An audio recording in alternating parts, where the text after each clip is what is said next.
अस्सलाम वालेकुम दोस्तों, मैं एस्ट्रोलॉजर कंदील सांगला हिल पाकिस्तान से। पहले हमने यूट्यूब चैनल है हमारा शमशेर नजूमी के नेम से, वहाँ पे हमने एस्ट्रोलॉजी के बारे में बहुत सी वीडियो डाली हैं।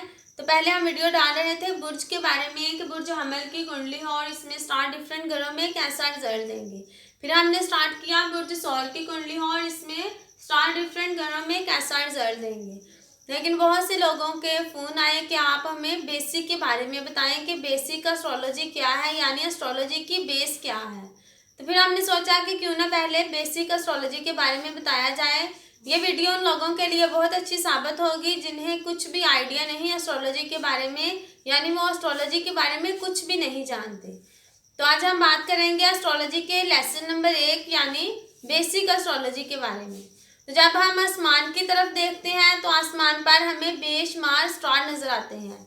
ये जो स्टार नजर आते हैं ये भी हमारे निज़ाम शमसी की तरह अलग अलग निज़ाम शमसी के हैं, मगर हमारे निज़ाम शमसी में कुल 10 स्टार हैं, जिनमें Mars, Venus, Mercury, moon, sun, Jupiter, Saturn, Uranus, Neptune, Pluto और केतु राहु।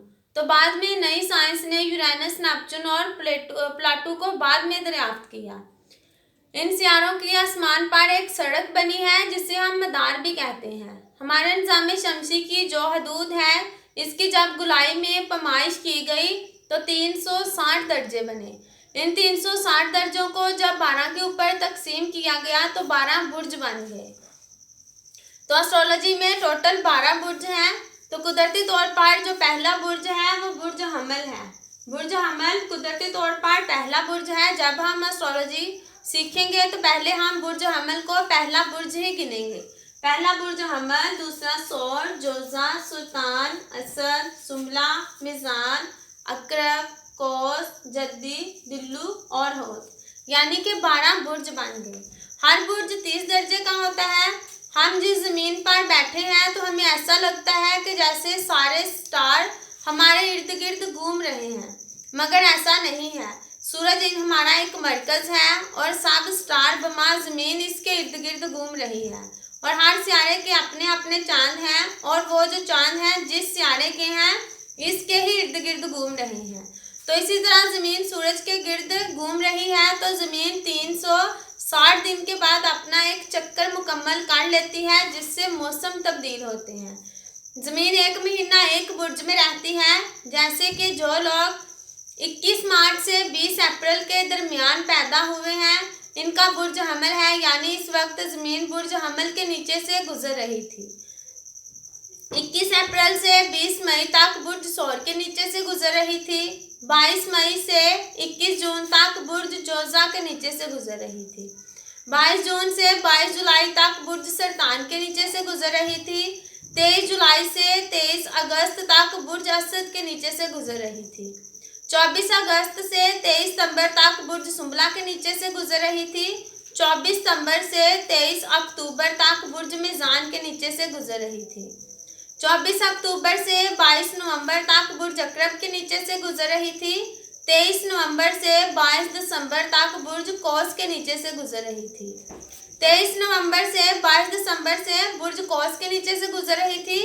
23 दिसंबर से 20 जनवरी तक बुर्ज जद्दी के नीचे से गुजर रही थी। 21 जनवरी से 18 फरवरी तक बुर्ज दिल्लू के नीचे से गुजर रही थी, और 19 फरवरी से 20 मार्च तक बुर्ज हौद के नीचे से गुजर रही थी। जो लोग इन डेट के दरमियान पैदा हुए हैं इस वक्त ज़मीन जिस बुर्ज के नीचे से गुजर रही थी इनका शमसी बुर्ज वही होगा। यह तो थी ज़मीन की गर्दश जो ज़मीन सूरज के गिर्द चक्कर लगा रही थी, यानी ज़मीन रोज़ाना एक दर्जा आगे चली जाती है। तो इसी तरह ज़मीन के एक और गर्दश है जिससे दिन और रात तब्दील होते हैं। तो यह गर्दश मगरब से मशरक़ की तरफ घूमती है। यह गर्दश भी एक दिन में एक दर्जा आगे बढ़ती है। जैसे कि 19 फरवरी को सुबह सूरज तुलू होने से लेकर 2 घंटे तक बुर्ज हौद तुलू होगा। ये जो ज़मीन की गर्दश है जिससे दिन रात तब्दील होते हैं, ये 4 मिनट बाद एक दर्जा आगे बढ़ जाती है। 2 घंटे में 30 बुर्ज पार करके दूसरा बुर्ज शुरू कर लेती है। जैसे 19 फरवरी को लाहौर के मुताबिक 6:40 पर सूरज तुलू हुआ तो 4 मिनट बाद 1 दर्जा आगे चला गया, यानी कि दर्जा बदलता जाएगा। तो 2 घंटे यानी 8:48 पर बुर्ज हौद की 30 दर्जे गुजर जाएंगे तो फिर बुर्ज हमल शुरू हो जाएगा। वो भी इसी तरह हर 4 मिनट बाद एक एक दर्जा आगे बढ़ता जाएगा, जो कि 10:42 बाद बुर्ज हमल खत्म हो जाएगा और अगला बुर्ज यानी बुर्ज सौर शुरू हो जाएगा।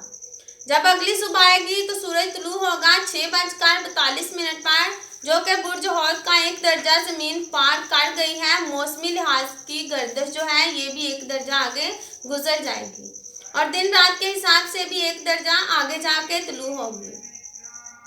फिर एक बार समझ लें, जैसे पहले दिन 6:40 पर तुलू हुआ था, बुर्ज हौद के भी पहले दर्जे पर तुलू हुआ, तो अगले दिन 20 फरवरी को सूरज बुर्ज हौद के दूसरे दर्जे पर तुलू होगा।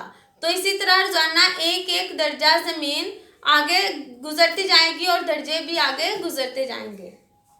जो इंसान 19 फरवरी से 20 मार्च के दरमियान पैदा होगा, इसका शमसी बुर्ज हौद होगा और जब हम इसकी जन्म कुंडली बनाएंगे तो जन्म कुंडली बनाने के लिए डेट ऑफ बर्थ और टाइम दोनों की ज़रूरत पड़ती है।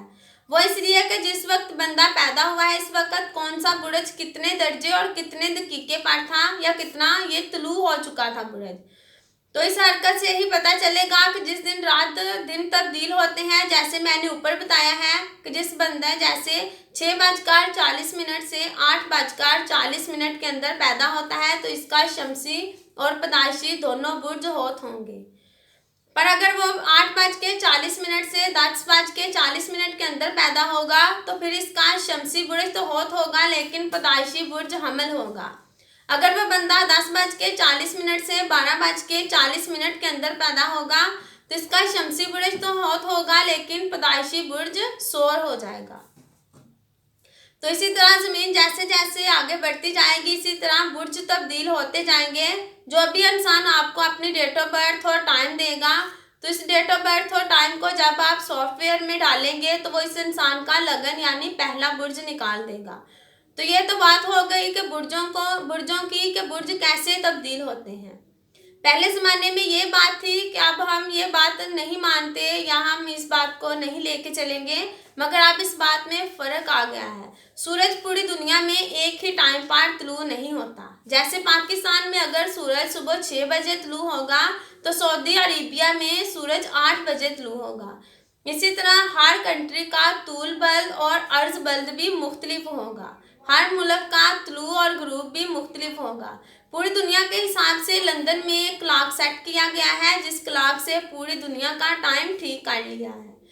तो इसी तरह हर मुल्क के किसी खास शहर में इस क्लॉक को लंदन के क्लॉक से टाइम को ठीक करके मैच किया गया है। जैसे हमारे पाकिस्तान में शकरगढ़ के करीब क्लॉक लगा है जिसका टाइम लंदन की घड़ी से 4.5 घंटे के फ़र्क पड़ा है।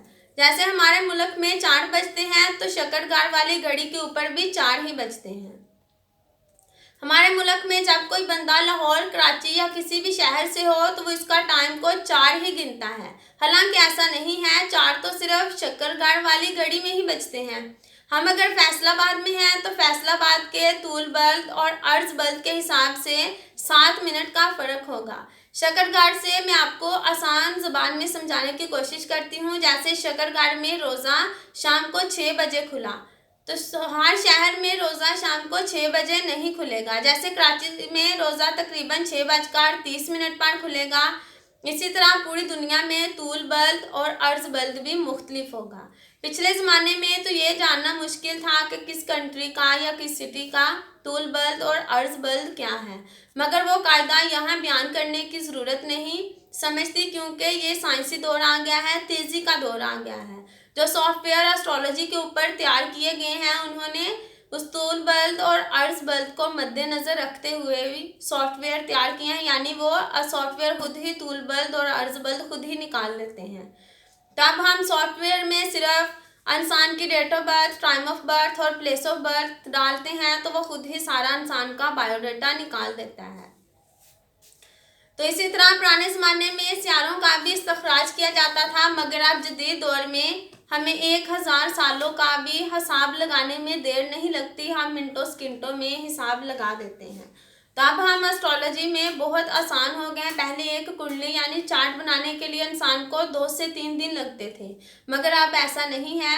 हम इंसान की डेट ऑफ बर्थ और टाइम और प्लेस ऑफ बर्थ सॉफ्टवेयर में डालते हैं तो कुछ सेकंडों में ही इंसान का चार्ट बन जाता है।